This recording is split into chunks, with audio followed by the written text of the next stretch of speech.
The rain hammered against the windows of Lincoln Elementary as Marcus Thompson adjusted his expensive tie one last time. At 34, he commanded boardrooms filled with executives twice his age.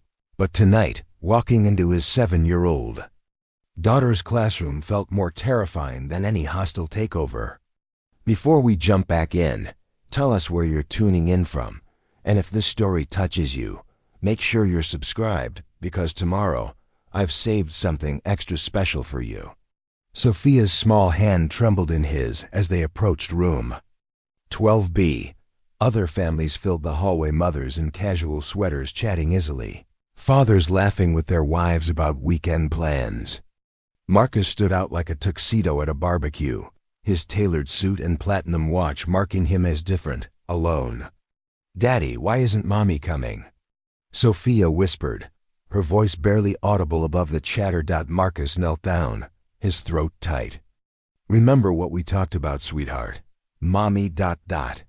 Mommy lives with the angels now. The accident had happened 8 months ago.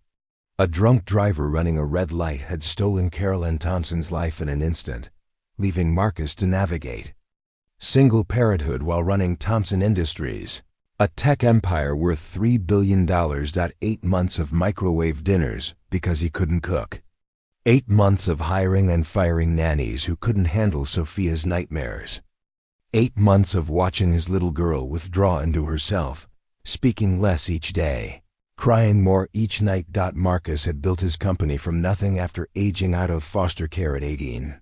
He understood hostile takeovers, market volatility, and corporate warfare.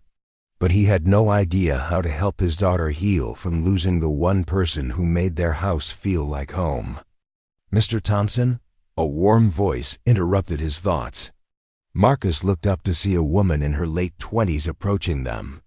She had kind brown eyes and wore a simple blue dress that somehow made her seem both professional and approachable. "I'm Grace Mitchell, Sophia's teacher." Grace crouched down to Sophia's eye level, her smile genuine and patient. "Hi there, Sophie. I'm so glad you and your daddy could come tonight." Sophia pressed closer to Marcus's leg, her usual response to new people these days. Grace didn't seem bothered by the shy reception. Instead, she stood and addressed Marcus directly. "Shall we head into the classroom? I've prepared some of Sophia's work to show you." The classroom was a rainbow of children's artwork and motivational posters.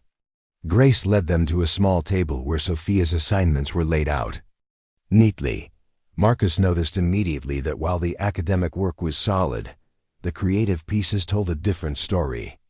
Every drawing featured the same elements: a big house, a tall figure in a suit, a small figure with pigtails, and always, a missing space where another figure should be.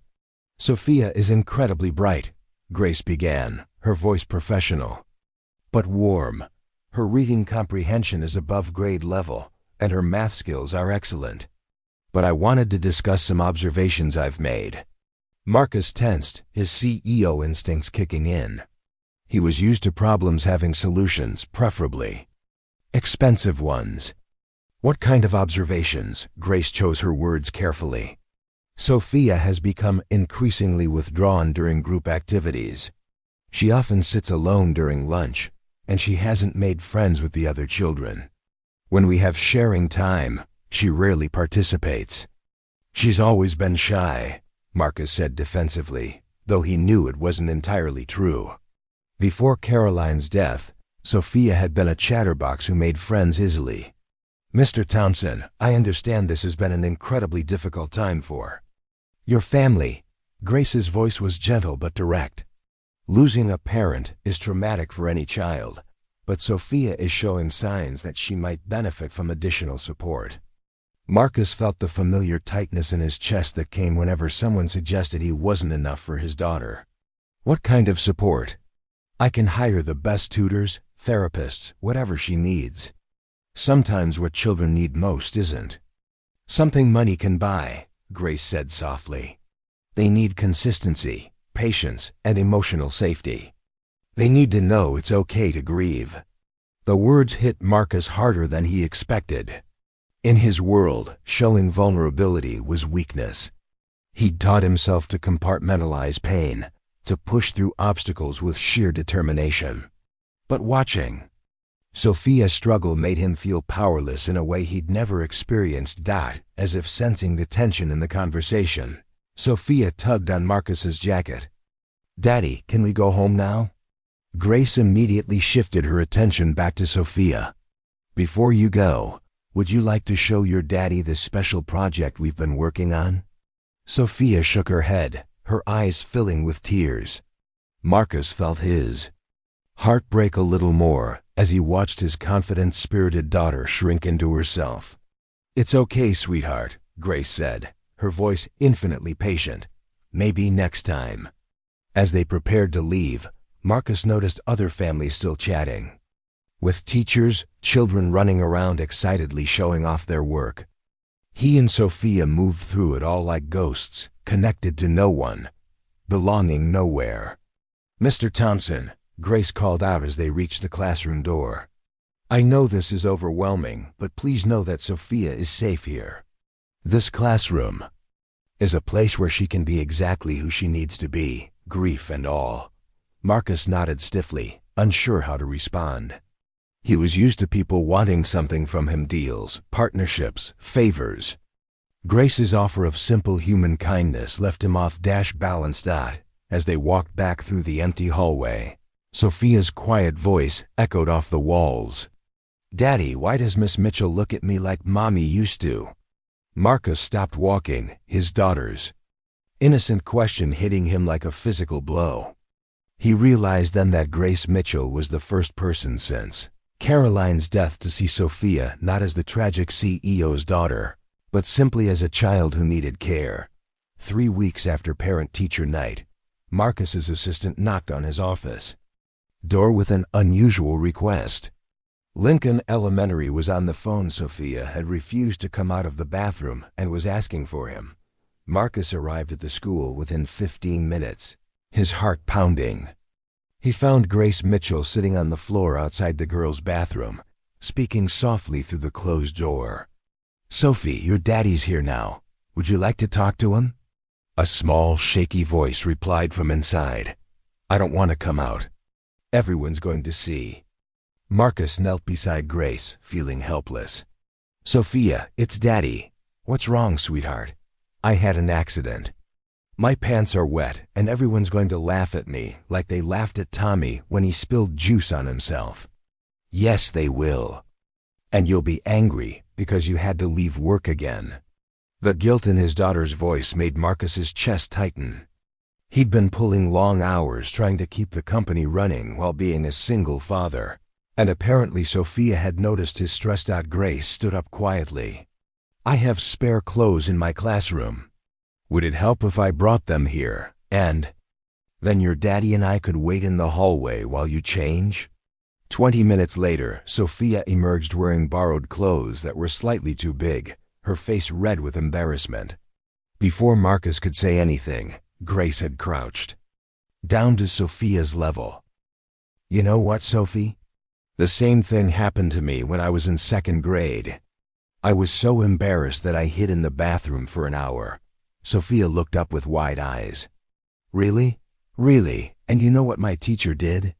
She gave me her spare clothes and told me that brave people aren't the ones who never have accidents. They're the ones who come out of the bathroom anyway." For the first time in months, Marcus saw his daughter's face light up with something resembling a smile. "Miss Mitchell," Sophia whispered, "can I tell you a secret?" Grace nodded solemnly. "Sometimes I pretend you're my mommy when I'm scared at school." Marcus felt his breath catch.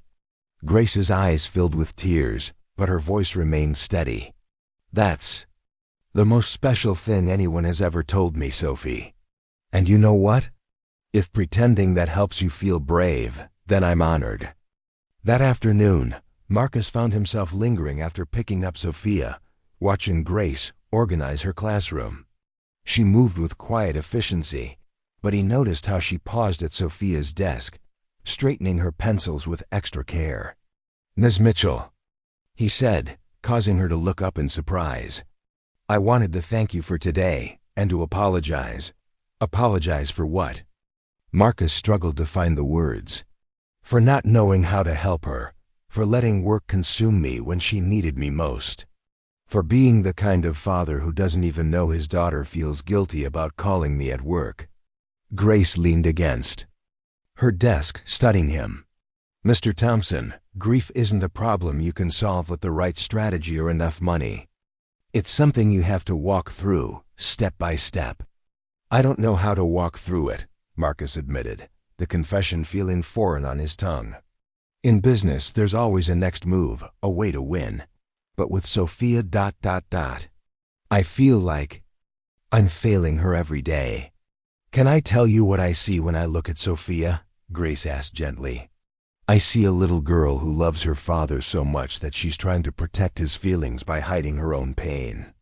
I see a child who's incredibly resilient, but needs permission to not be strong all the time. Marcus sank into one of the small plastic chairs, looking ridiculous, but no longer caring about appearances. Caroline was the emotional one in our family. She knew how to comfort Sophia when she had nightmares, how to make her laugh when she was sad. I just... I run companies. I make deals. I don't know how to make a 7-year-old feel safe. You made her feel safe today, Grace said quietly. You dropped everything to come when she needed you. You sat on a bathroom floor and spoke to her with patience and love. That's not nothing, Mr. Thompson. As they talked, Sophia had been quietly coloring at a desk nearby. She approached them now, holding a drawing. Miss Mitchell, I made this for you. The picture showed 3 figures, a tall man in a suit, a small girl with pigtails, and a woman in a blue dress. They were all holding hands under a rainbow, and everyone was smiling. Grace accepted the drawing with tears in her eyes. This is beautiful, Sophie. Can you tell me about it? That's Daddy, and that's me, and that's you. We're a team now because teams help each other when someone falls down. Marcus stared at the drawing, seeing his daughter's desperate wish for the family they'd lost, and her innocent attempt to rebuild it with the one person who'd shown her unconditional kindness. That night, as he tucked Sophia into bed, she looked up at him with serious eyes. Daddy, do you think Miss Mitchell would come to dinner sometime? Not like a date, she added quickly, but like how Grandma Carolyn used to come over. Marcus's heart broke and swelled simultaneously. His daughter was trying to heal their broken family in the only way she knew how, by bringing in someone who made her feel the love she'd lost. The dinner invitation came 2 weeks later, delivered by Sophia with the solemnity of a diplomatic envoy. Marcus had been reviewing quarterly reports when his daughter appeared in his home office doorway, wringing her hands. I asked Miss Mitchell to come for dinner on Saturday, she announced. She said yes, but only if you really want her to come. Marcus looked up from his laptop, seeing the hope and fear warring in his daughter's eyes. What made you ask her, sweetheart? She stays late every day to help kids who are struggling. And yesterday she gave Jamie her own lunch because he forgot his again. She takes care of everyone, but nobody takes care of her. Sophia's voice grew smaller. I thought maybe we could take care of her for once.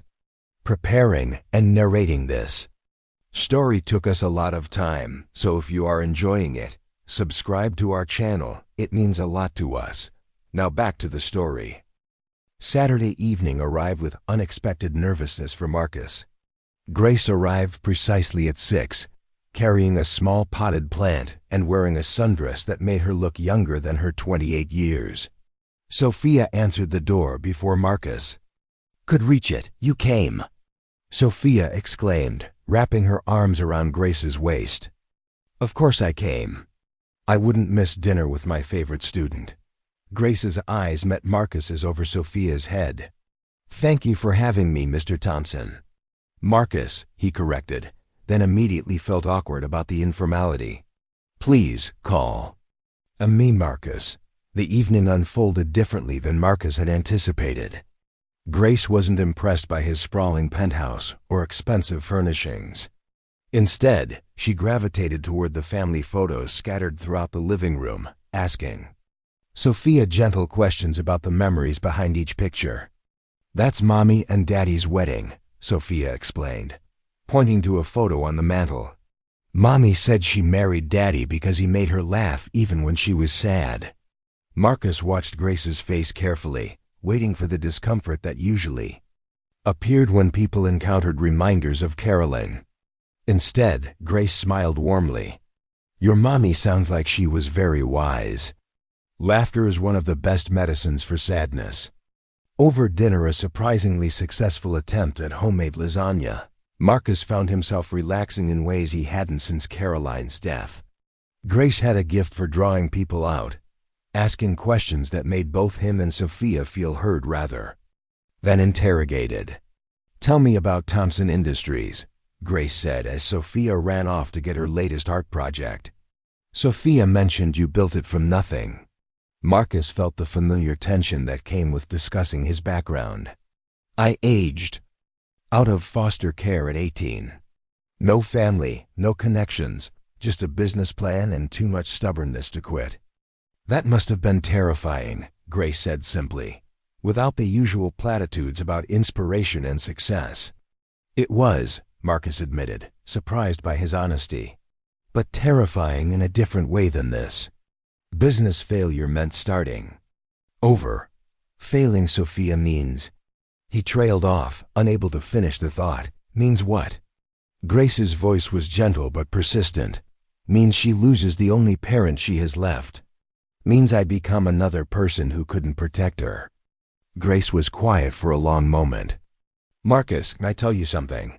In 10 years of teaching, I've met hundreds of parents. The ones who worry they're failing are usually the ones doing the best job." When Sophia returned with her artwork, a series of drawings depicting their dinner, Marcus noticed something that made his chest tight with emotion. For the first time since Caroline's death, Sophia had drawn herself smiling. As the evening wound down, Grace helped clean up despite Marcus's protests. The tour ended with Sophia insisting on showing Grace her most prized possession, a music box that had belonged to Caroline. As the tiny ballerina spun to "Für Elise," Sophia spoke in a whisper. "Sometimes I wind it up when I miss Mommy really bad. Daddy says she can hear it wherever she is." Grace knelt beside the little girl, her own eyes bright with unshed tears. "I think your mommy can hear it too. And I think she can see how brave and kind you're growing up to be." "Do you really think so?" "I know so." As Marcus walked Grace to her car, she turned to him with an expression he couldn't quite read. "Thank you for tonight. It meant more than you know. Thank you for accepting Sophia's invitation. She's been excited about it all week. And what about you?" Grace asked quietly. "How do you feel about it?" Marcus considered the question seriously. "Terrified," he said finally, "and grateful. And confused about which feeling should win." Grace smiled, the first truly unguarded expression he'd seen from her. Maybe they don't have to fight. Maybe they can just coexist for a while. After she drove away, Marcus found Sophia in her pajamas, clutching the music box to her chest. "Daddy," she said sleepily, "I think Mommy would like Miss Mitchell." Marcus tucked her into bed, his heart full of something he couldn't name. "Why do you think that, sweetheart?" "Because she makes us both smile the way we used to." The crisis came on a Tuesday morning in November. Marcus was in the middle of a board meeting when his phone buzzed with an emergency call from Lincoln Elementary. The school nurse's voice was tight with concern. "Mr. Thompson, Sophia collapsed during P class. She's conscious now, but she's been experiencing severe stomach pains and hasn't been eating lunch for the past 2 weeks. We think you should take her to the hospital." Marcus's blood turned to ice. He was out the door before the nurse finished speaking, leaving 20 executives sitting around a conference table discussing a merger that suddenly seemed utterly insignificant. At the hospital, doctors ran test after test while Sophia lay pale and small in the oversized hospital bed. Marcus held her hand, watching machines monitor her vital signs and feeling more helpless than he ever had in his life. "The good news is there's nothing physically wrong," Dr. Peters explained hours later. "But Sophia is severely malnourished and dehydrated." When did she stop eating regularly? The truth came out slowly, piece by painful piece. Sophia had been throwing away her lunches, claiming she wasn't hungry. She'd been pushing food around her plate at dinner, taking tiny bites when Marcus was looking. She'd been surviving on crackers and juice boxes, gradually starving herself while Marcus worked late and assumed she was fine. "Why didn't you tell me you weren't eating?" Marcus asked when they were alone, his voice breaking. Sophia's answer destroyed him. "Because you're always so tired when you come home, and I didn't want to be another problem to fix." That evening, as Sophia slept under medical observation, Marcus sat in the uncomfortable hospital chair and faced the hardest truth of his life. He was failing his daughter in ways he'd never imagined. His success in business meant nothing if he couldn't even notice his child slowly disappearing before his eyes. His phone buzzed with a text from Grace. "Heard about Sophia from the principal. Is there anything I can do?" Marcus stared at the message for a long time before responding. "I don't know how to help her anymore." Grace appeared at the hospital 20 minutes later, carrying a small bag and wearing the worried expression of someone who genuinely cared. She didn't ask permission before settling into the chair beside Marcus, and somehow her presence immediately made this sterile room feel less isolating. "The nurse said she's stable," Grace said quietly, watching Sophia sleep. "Physically, yes. Emotionally, ... Marcus ran his hands through his hair. "Grace, she's been starving herself for a month, and I didn't notice. What kind of father does that make me?" "The kind who's drowning," Grace said without judgment. "Marcus, when was the last time you took a day off? When was the last time you ate a full meal yourself?" Marcus couldn't remember. Since Caroline's death, his days had blurred together in a haze of work, worry, and barely managed survival. "You can't pour from an empty cup," Grace continued. "And Sophia's been watching you slowly empty yours for months. I don't know how to be enough for her," Marcus admitted, his voice barely above a whisper. "Caroline was the heart of our family. I was just the provider. Now I'm trying to be both, and I'm destroying everything." Grace was quiet for a long moment, watching Sophia's small chest rise and fall. "Can I tell you what I see when I look at your daughter?" Marcus nodded, desperate for any insight. "I see a little girl who loves her father so much that she's trying to disappear rather than burden him. I see a child who's learned that her needs are less important than his stress. She's not just missing her mother, Marcus. She's missing you too." The words hit Marcus like a physical blow. "I'm right here. Your body is here. But your heart, your attention, your joy, where are those?" Marcus had no answer. He'd buried those parts of himself along with Caroline, thinking that stoic strength was what Sophia needed from him.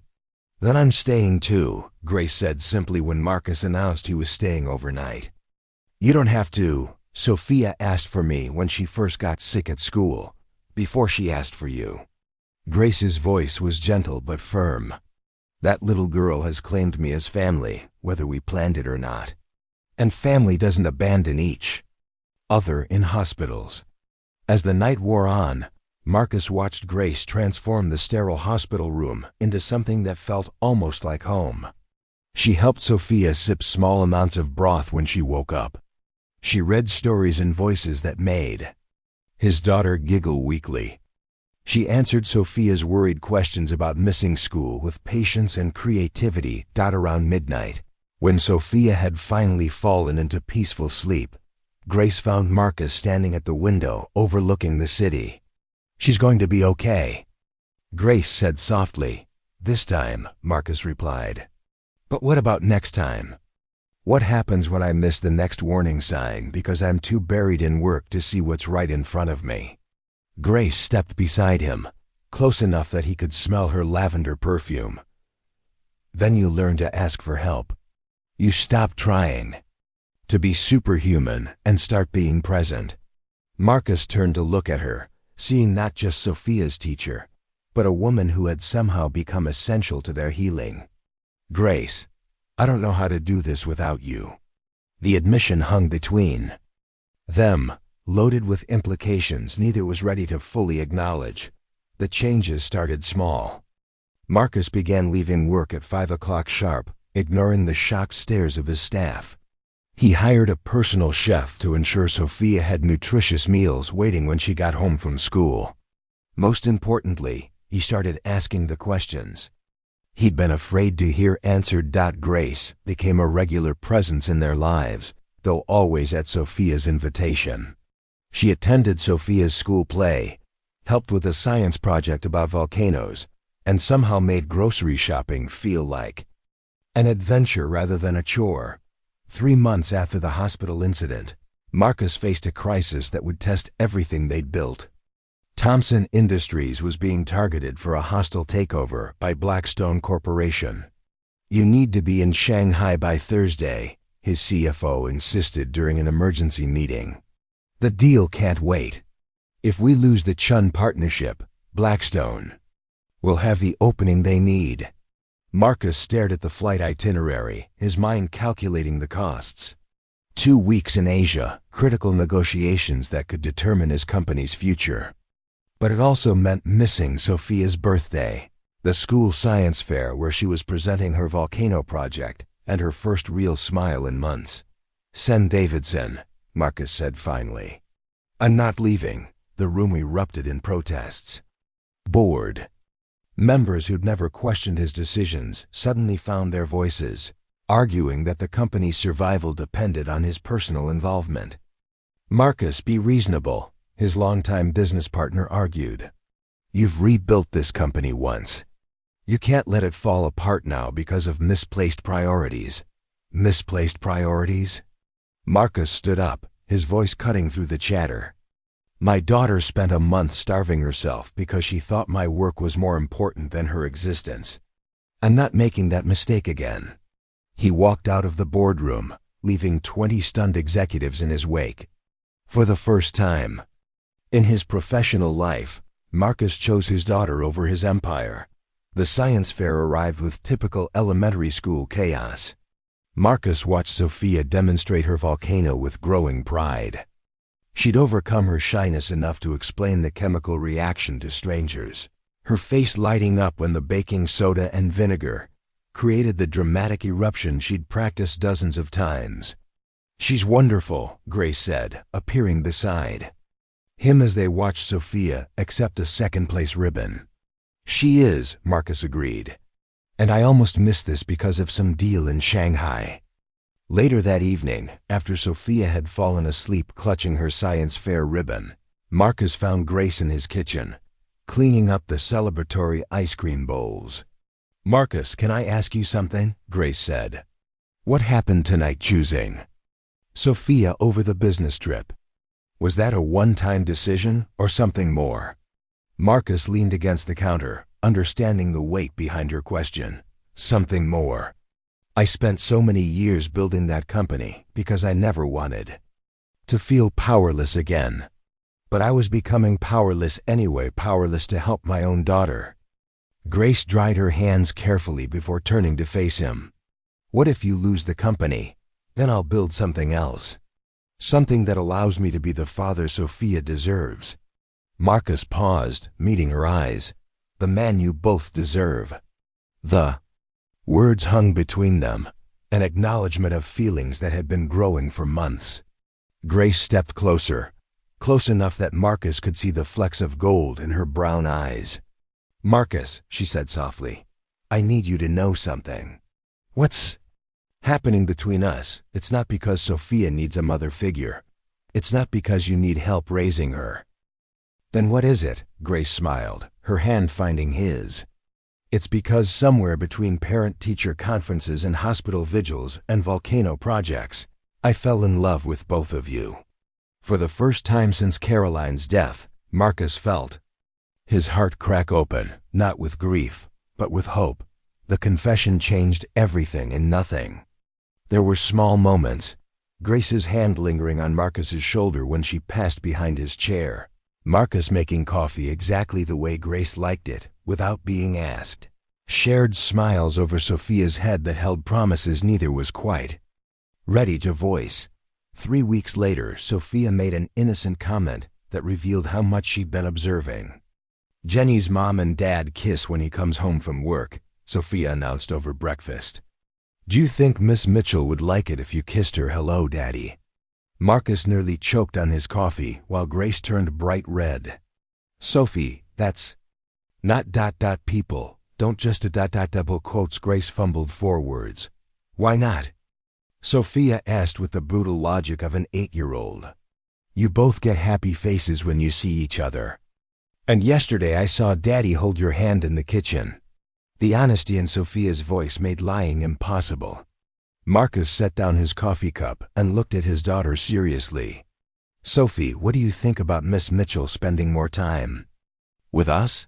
"I think it's the best thing ever," Sophia said without hesitation. "But I have a question." "What's that, sweetheart?" "If you and Miss Mitchell get married, does that mean she has to stop being my teacher?" The question caught both adults off guard. Grace knelt beside Sophia's chair, her expression thoughtful.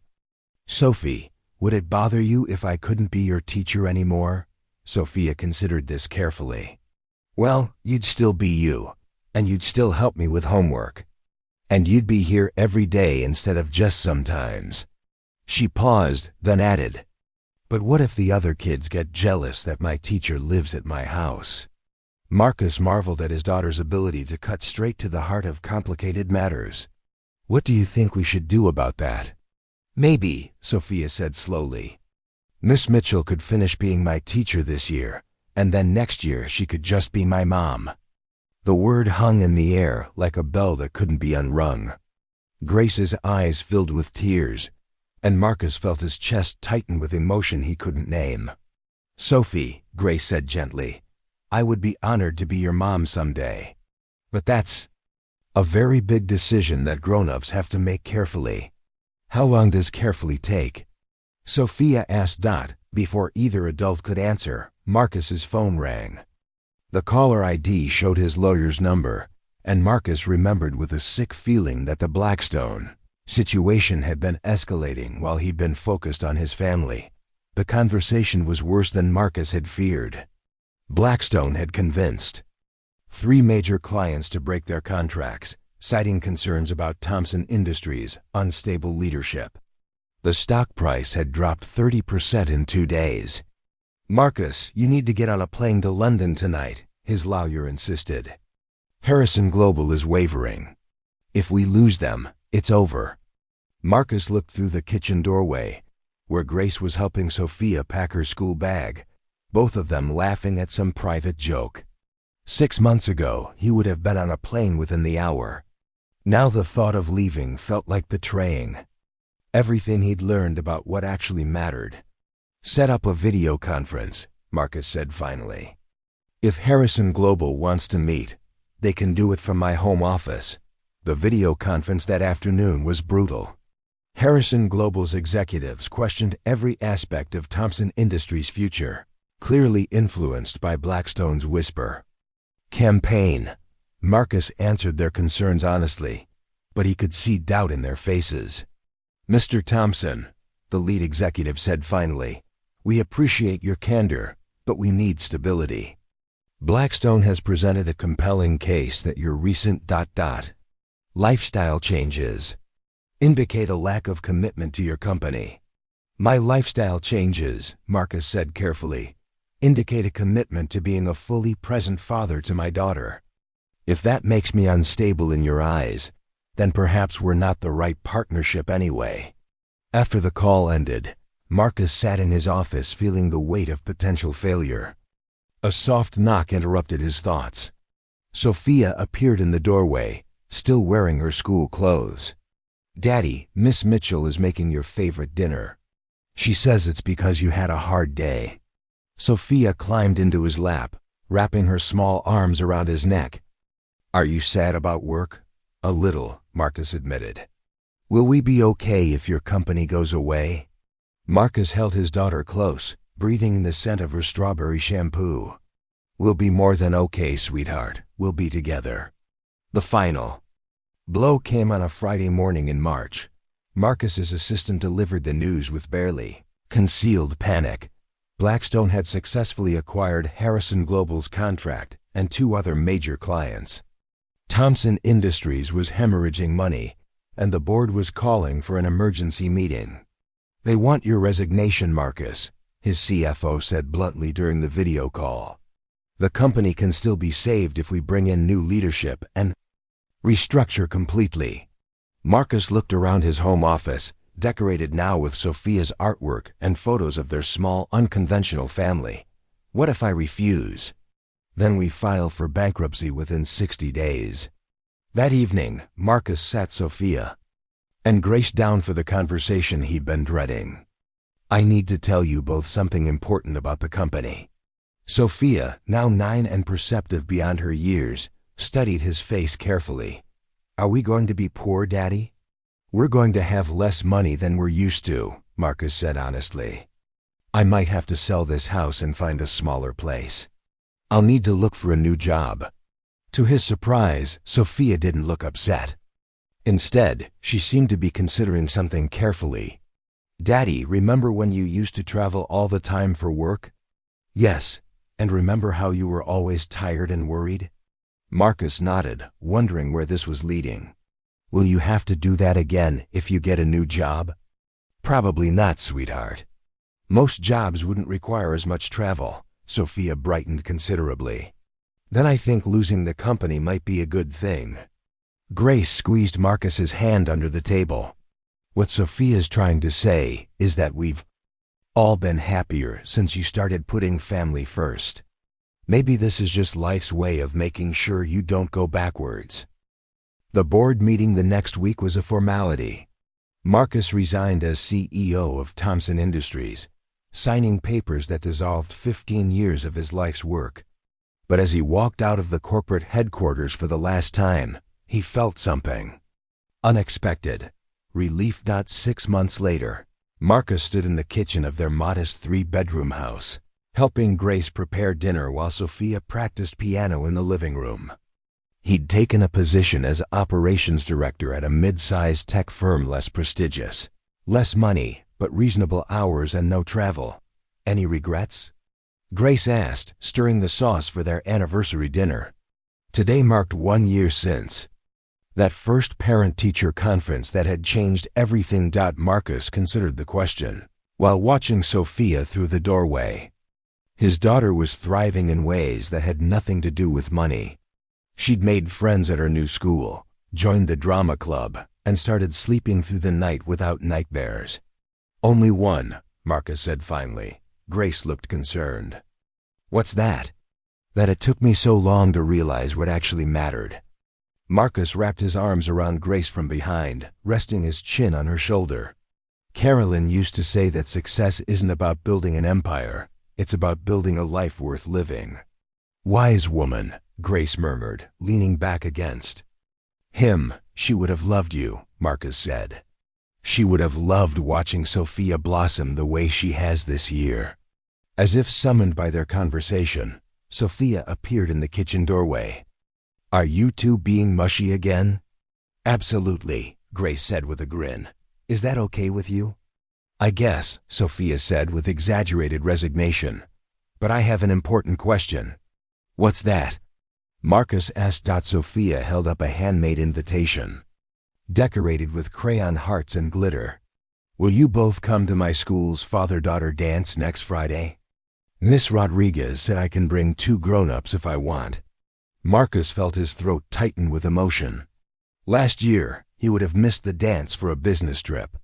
This year, he wouldn't miss it for anything. "We wouldn't miss it for the world," Grace said, accepting the invitation with appropriate ceremony. That night, after Sophia had gone to bed, Marcus and Grace sat on their small back porch, watching stars appear in the clear sky. The house was smaller than their old place, the neighborhood quieter, but it felt more like home than anywhere Marcus had ever lived. "Thank you," he said into the comfortable silence. "For what?" for seeing Sophia when she needed to be seen, for believing we were worth saving. Marcus turned to look at Grace, this woman who had somehow become the center of their world, for teaching me that the best thing I could build wasn't a company, it was a family. Grace smiled, the same smile that had first captured his attention in Sophia's classroom. You want to know a secret? Always. That night at parent-teacher conference when I saw you standing there looking so lost, I knew you were both going to change my life. I just didn't know how much I was going to love it. In the distance, they could hear Sophia's music box playing. Up next, you've got 2 more standout stories right on your screen. If this one hits the mark, you won't want to pass these up. Just click and check them out. And don't forget to subscribe and turn on the notification bell so you don't miss any upload from us.